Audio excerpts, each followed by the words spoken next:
So Phoenix is always gross. Just every time I go there, it reminds me of they had a jingle when I was a kid. It was the Hepatitis Song.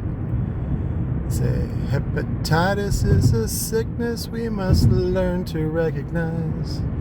Like fever, feeling very tired and loss of appetite.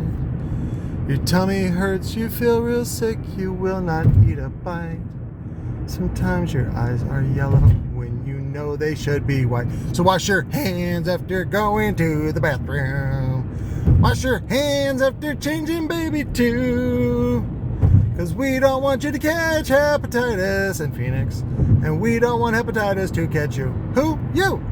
So that's the grossness that is Phoenix. So was in and out in Rabadi's. I'm supposed to be home in 10 minutes, but I don't think that's going to happen. Rabadi and Sons, like I said, it's on 31st Avenue, just north of Thomas, across from the UPS distribution center in Phoenix. And yeah, man, $20 a woofer for dead woofers, fucking great deal. And they got some. Yeah, it's technically they're wholesale, but they don't ever check anybody's ID, so they just whatever. And they got some really good stuff in there that you guys can debadge. If you're ever in Phoenix, you just go in, buy a shit ton. Sometimes they'll give you good deals if you buy, a bunch of. But typically their stuff is about the price of other stuff you'd find on Amazon. But the cool thing about buying from them is that they're local. And so, there's no delay, there's no wait, there's no back order. You just go down there and they have it. And I send a lot of people there for fit kits. Oh, this is weird. They don't have the LEDs up yet on this side. But there you go. There you go. Somebody's penis is shriveled and crippled. It's funny, this tunnel that goes right through downtown, they had to move a lot of, it was borderline shanty town. It was like super shitty homes. But they had to displace all those people. This was, 30 years now. And there was a news story that the people that they displaced are still not have great homes. It's like, you had 30 years to work on that, and they gave you some money, so fucking go do it. But anyways, if you're from Phoenix, then you hold your breath when you're going through that tunnel. It's whatever. So, but Rabadi and Sons, you can buy that. There's a lot of stuff that you can buy and then just debadge. You just take off their sticker and they don't give a shit. And when I get back, I'll show you one of the woofers I did. Somebody was asking, why are you still buying woofers when you have a shit ton? Well, first of all, they're already assembled, so that cuts down on my time. Meaning that the frame is already connected to the motor, and that actually takes up a lot of time. There's terminals on there too, and the frames alone, that's fucking $25, and I don't have to pay for that either. It comes with it. So then I get the motor basically for free, and then you just do a recon on it, which is not hard. And then, you can remove all the badging so people don't even know what it is, and then you sell it for real market value. See, the problem with Rabadi's here locally is that they often will flood the market, and so they kind of, they don't care because they got China pricing. But probably the cost on a lot of these woofers is right around probably $20, and so if they can get it back from me, then everything they did was gravy. So they're happy. But they'll sell them for probably $100 to $150 each for the 12, and then the 15 almost $200. Which it's a better performing woofer than the P3, and you just got to be cheaper than the P3. So, but a lot of times they'll have an ask price, and then they go, "What? I'm going to give you a good deal." So they're Persian, as they say. They don't really want to tell you what country they're from, which is fine. And they're like filthy millionaires. It's fucking great. I got a bunch of stories from guys that have cleaned their rugs and things like that. But anyways, for the most part, they've treated me really well. And I've been going to them for years, ever since Audiobond came out. They were an Audiobond distributor, and I used to go buy Audiobond stuff and then flip it. So, but yeah, that's why I buy the woofers, because it's an easy flip, it's easy money, and if I would pay $20 each to a dealer, like if it's whatever, some car audio dealer was like, hey, come get these woofers. Now the Slang & One, the Slang & Sounds, they are the largest Rockford Fosgate dealer in the world, highest volume. They're the ones that they're famous for their 420 sales, because they used to be called Chronic, but I think they were selling more than Chronic and Car Audio out of Chronic Car Audio. But that went belly up. They were selling penny stocks too, by the way, which is hilarious. So, but personally, my suspect is that they launder money for the cartels, because they sell stuff cheaper than Rabadi's can buy it from Rockford. And so Rabadi's doesn't carry Rockford anymore, and so they took the money that they were using to buy Rockford stuff, and they're like, fuck it, we're going to double down on our Majestic brand. And so I just looked at their fiberglass coaxials, which look fucking tits McGee, and they're about $70 a pair. And then, you can fucking debadge them and flip them for, probably double that, especially if you back them up with a warranty. So, but that's just one of the things you can do in your neck of the woods. You can find all kinds of stuff. I did that for years. Not sure if I told you guys about it. The Pyramid 6.5s, PW 655 USX. That one I used to buy from Wholesale House, and also when they were out, I'd buy from Eminem down in Texas. But yeah, Pyramid imports a lot of great stuff. It used to show on Amp Guts. There was a purple amp, Class D, that had like gold lettering. It looked like those old Audio Gods amps, but it was you open it up and it's the same board as the Diamond Audio D5 1200.1, and at a fraction of the price. So be open is I think what I'm saying. Be open to other avenues. Don't look at brand, look at performance, and then start finding little niche products. But that was one of my first rebadges, was the Pyramid PW655 USX. Really good paper cone, rubber surround. It only played up to about 3K, which was fine, because I paired it up with first the ADS crossovers and the Gonzo tweeters, and then we called that our Gonzo component set. The only problem I found with them, everybody loved them and the sound was fantastic. You actually didn't need a low pass filter on the high end. So I would just say, run the mid straight, no crossover, and then just use the passive crossovers for the tweeters. And then the tweeters would come in at about 2.6 kilohertz, which ended up sounding really, really nice. So, but that was our Gonzo component set. And then later, who was it? Boss. So when I order from Wholesale House, I like to order like experimental stuff.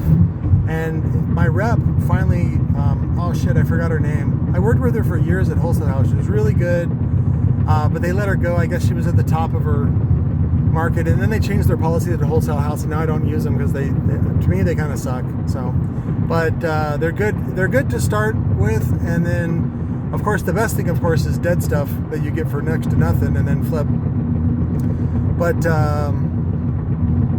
the other Gonzo set was from Boss. So it was the Outcast series, and they used cast frames. And they had a coaxial series, which looked a little different, but I used to buy the components. And I still have some of the tweeter crossovers, which used all copper inductors, air core, on both the high pass and the low pass. And those are centered right at 3K, and for a 4 ohm load. And I still have a bunch of those that I still sell for like $20 a pair. So, but I was picking up those, the Outcast component sets, which I think was called I want to say the CS6. I forget, but I think the only thing we had to take off was the badge on the back, which by the way was like stamped aluminum. It was thin. It was a really thick foil, but we'd get that off, and then I think we were going to get. We designed the decals to put on the back, but then that was right at the recession, and the factory that made them went out of business, and so Boss stopped importing them. I guess they got a really good deal on them because I was getting them for right around $60 a set. And they, again, cast aluminum frame. That's that one, if you look at my video about the Devil's Jizz, that's one of those left over. So it's a really good mid, and I would not have found it had I not been open to the idea of, just looking at other brands and looking for an opportunity where I can debadge and remarket it. So, but on those, we gave a 10-year warranty, and I sold them for $200 shipped. And I paired them up with the Gonzo tweeters, and you had your choice of either the passive crossovers, and all I do is remove the top of the crossover because the top of the crossover was badged, but and we couldn't figure out a way to get the badging off in a good looking way. I mean, we probably could have had stickers made, but I said, fuck it, what do we need the crossover cover for? It's not like it's waterproof or anything. And so we just left them open chassis, I guess, if you want to say. But again, those were really nice. I think they have even a Mylar cap in the high pass, and then an electrolytic in the low pass. So anyways, those were the Gonzo components, and we did them for, I think, 200 shipped, 10-year warranty. And we sold a bunch of them. There was a ton of them. It really helped us pay a lot of bills, especially during the recession. So that was the other thing too. Recession is coming, so just heads up. When you get old head like me, you've seen this before. So as great as this is, the market cannot sustain this kind of these prices. So housing prices especially, they were already kind of ridiculous before and during the pandemic, and now there's going to be a lot of evictions, and now that housing prices are up, a lot of people are going to sell, and then they're going to buy, and housing prices are going to keep going up. They're not going to keep going up. People cannot afford to fucking pay $1,200 a month for a shitty apartment.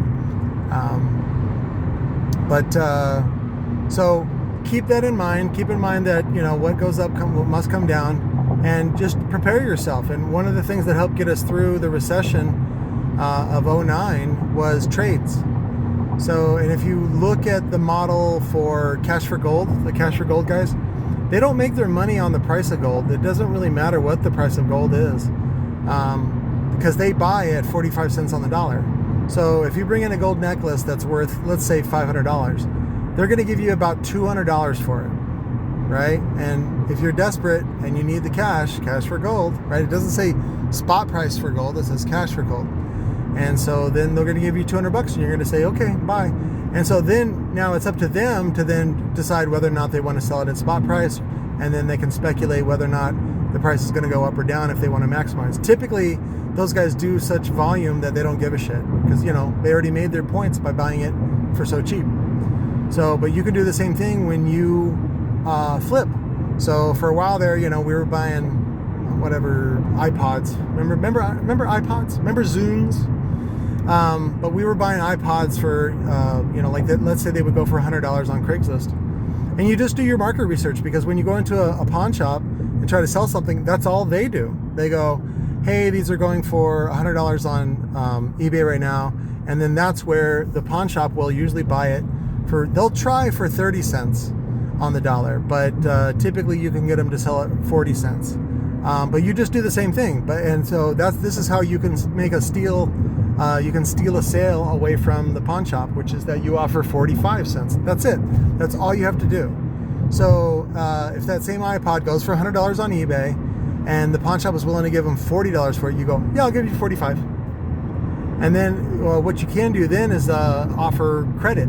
You say, look, I'll give you $50 credit on subwoofers, and then now you've sold a subwoofer too, again, that you got out of the dumpster, or in this case outside of a creepy back room in Rabadi and Sons, and you know, you make your margin on that as well. So, and at the same time, you've still sold a superior product because you're backing it up with a warranty, or at least I am. I back up all my Recones with a 3-year warranty, and you've got that iPod that you can then sell for $100, or you know, I think the case of my wife, I think I gave her a Zune. So not that was bad. I mean, that was, you know, phones weren't shit back then, and so you had to have a player. So, and the Zune had like an FM tuner on it. You know, it was better. It was Microsoft.